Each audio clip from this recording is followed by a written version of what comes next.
Washington has sent a message to Tehran.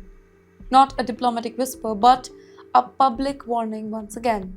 The tone is sharp, the timing is sensitive, and the words leave very little room for any sort of confusion here because America is now telling Iran to choose negotiation or prepare for the consequences. Well, the message came from a shipyard, but it was meant for the entire world. Standing inside the massive Bath Iron Works naval facility in Maine, surrounded by half-built warships and steel giants of the sea, US War Secretary Mr. Pete Hegseth delivered a statement that instantly caught global attention.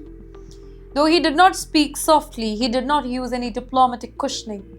Instead, he sent Iran a direct signal. Make the wise choice. That was the message. Well, according to Mr. Hegseth, President Donald Trump has already placed an offer on the table, a negotiated settlement over Iran's nuclear ambitions here. And now Washington wants Tehran to decide for themselves, but very quickly, very carefully, very wisely. But behind that diplomatic offer, there was a hard warning.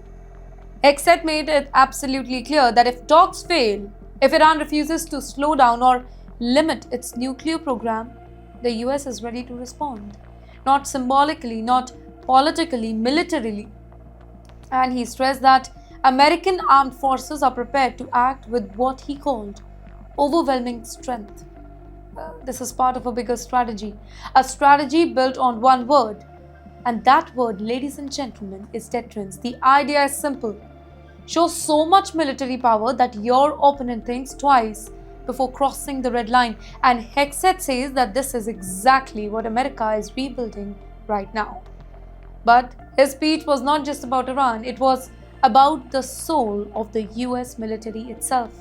In a bold and controversial statement, Hegseth outlined what he kind of believed the armed forces should look like going forward. He rejected several modern military initiatives, diversity and inclusion program, climate-focused defense policy, and political messaging inside the military structure. Instead, he called for a return to what he described as warrior mindset, a military focus only on strength, unity, and battlefield readiness. And to prove his point, he pointed to recent US operation across the globe, operation that he claims show America's reach and its readiness. He spoke about maritime mission where ships suspected of carrying illegal cargo were stopped and searched. He referred military strikes connected to Iranian-linked networks, and he mentioned dangerous overseas mission where American forces carried out high-stakes operation far from home. Well, each example carried the same message that the US can strike anywhere and it is willing to do so. But here's where the world is watching closely, because this warning comes at a moment when tensions with Iran are already simmering. Nuclear talks remain fragile, economic sanctions continue to pressure Tehran, and military forces from both the sides remain on alert across the Middle East. Well, this, ladies and gentlemen, is diplomacy walking alongside confrontation. Now, for Iran, the decision is absolutely complicated. Accepting negotiation can ease the sanctions and reduce global isolation, but agreeing to strict nuclear limits can also be seen internally as surrendering strategic power. And Iran has repeatedly insisted that its nuclear program is peaceful. But for the US, the calculation is equally risky. Push too hard and the talks may collapse. Show too much restraint, and Washington fears that Iran could move closer to nuclear weapon capability.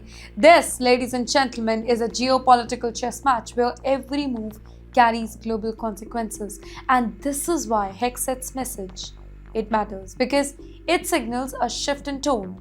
Less diplomacy first language and more strength first messaging. And history has shown, when military warnings replace negotiation language, the world often enters dangerous territory. And for now, the ball is in Iran's court.